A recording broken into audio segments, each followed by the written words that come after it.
In this video, I'm going to show you how to link Payoneer to Fiverr. So firstly, open up Fiverr and log into your Fiverr account. So once you've logged into your Fiverr account here, once you have logged in here, make sure you're on your seller hub. So if you're not on your seller hub, always check here. There'll be an option called switch to selling. So click on it and go to your seller hub. Okay.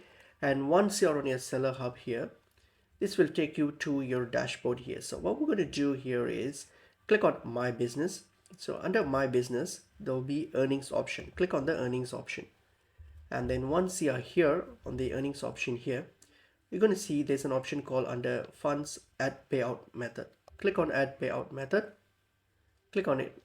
And then when you click on it here, you'll get to this option here. So what we're going to do here is we're going to select Payoneer here, select Payoneer, and then hit on continue.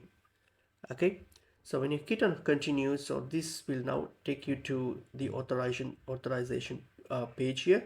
When you click on it, it's going to take you to the Payoneer page here, where you go to log into your Payoneer account with your credentials and then complete the linkage. So what you're going to do here is simply plug in your if you have already have an account, you can just sign in, or else you have to simply complete this sign up step here on Payoneer. And once you're done with that, just hit on next and then complete the rest of this step and complete the linkage. In that way, you'll be able to link your Fiverr with Payoneer, and that's pretty much it is.